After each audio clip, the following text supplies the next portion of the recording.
next speaker today is William Wilson. Will Wilson is an acquired taste, and he is excited to join us in this virtual showcase of storytelling. Will's stories often address issues of inequality and disparity around healthcare. He's told these stories to politicians at all levels of government and continues to do so even now. He also likes to just chat with everyone he meets, as you'll soon find out. Please welcome William Wilson. Good morning, everyone. Actually, I prefer Will. Usually when I'm being called William, it's because I'm in trouble for something, which is also not at all unusual. My story this morning is about my voice. Mom always told me I have a voice that could cut through glass. As far back as I can remember, folks have been commenting about how I sound. As a schoolboy, my voice earned me the privilege of often being called on to read out loud to the class, as well as an A+ for orating Lincoln's Gettysburg Address when I was about 10 or 11 years old. At that point in my life, it was never about how I sounded. Rather, it was about my ability to speak clearly and concisely. That changed when I got to junior high. Puberty was not kind to me. I was often teased for sounding like a sissy or a fag. I was definitely a target for the bullies who took every opportunity to harass me. Of course, none of this made me back down. In fact, it helped me to hone my ability to be sharp-tongued and become even more vocal than I'd ever been before. As an adult, I grew comfortable with the sound of my voice. I sang, I proclaimed the readings at Sunday masses, and I delivered speeches to local, state, and federal politicians. I've given guided tours of Chicago from the driver's seat of a trolley or the top of a double-decker bus. I've read stories to small children and sung lullabies to babies. A little more than 2 years ago, what started off as an earache and a sore throat turned out to be throat cancer, a tumor on my larynx, right at the juncture where the two halves meet. I was lucky, I was diagnosed early. Still, there were 2 surgeries I'd have to undergo to remove the tumor, and I had no idea what was going to be on the other side. What if I lost my voice permanently and I could never speak again? What if I had to use one of those contraptions that people hold against their throats in order to be heard? What if? There were a million questions. After surgery, I wasn't supposed to speak at all. Now, anyone who knows me knows that that is a nearly impossible task. And I'll admit I failed miserably within the first 24 hours. I wanted to see how I sounded, so I tried to speak. And of course, then I started chastising myself out loud, taking myself to task for impeding the healing process because I'm just impatient. Using the phone was out of the question. I had no volume. And because I was still learning how to breathe with my altered vocal cords. I also quickly learned that automated answering systems, they didn't recognize the sound that I made as being viably human. I once found myself in tears in the lobby of the hospital after one of my doctor visits when I had spent nearly 10 minutes trying to get through one of those horror shows. I actually had to ask a stranger to speak for me. Sometimes life teaches us to be humble when we're least willing to learn. This lovely rasp that I now call my very own is a work in progress. When I first started speaking in public again, it didn't always go well. There were folks who thought I wasn't speaking loudly or quickly enough, and they let me know that in no uncertain terms. I did my best to help them understand it was out of my control. Still, it hurt.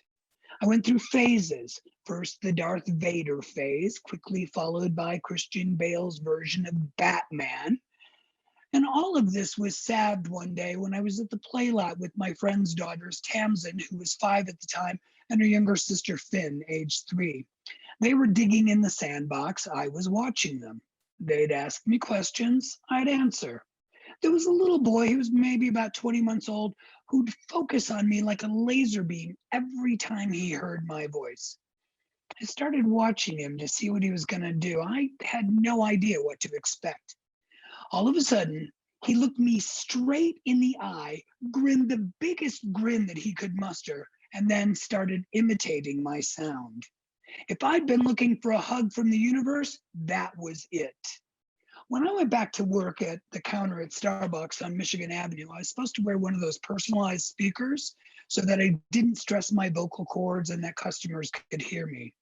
I hated that thing for two reasons. First of all, it elicited sympathy, which I wasn't comfortable with.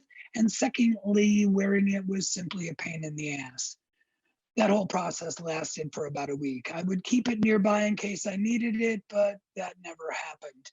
My regulars were happy to see me again. It had been about 10 months that I'd been there, so we had some catching up to do. And no one was complaining about my sound, though they did comment that it was different. I transferred from the store on Michigan Avenue to one closer to where I live. At the new store, they put me to work in the window. In fact, I became known as Will in the Window. I was the guy who took your money and handed you your order.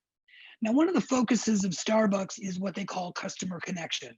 All partners, Starbucks employees, are encouraged to make a connection with the customer at every step of the process.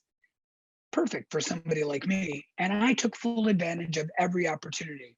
It was always my habit to end every interaction with an alliteration based on the day of the week. So for today is Wednesday. So I'd say, have a welcoming Wednesday, have a warm Wednesday, have a wet Wednesday, whatever was going on outside. My friends, my regulars looked forward to my creation so much that often they try to guess what I was about to say. I, of course, eagerly anticipated their reactions. Now, not everybody enjoyed my little spiel. I had one regular who gave me such an icy glare every time that she realized she had to deal with me. I started to laugh when she would come through.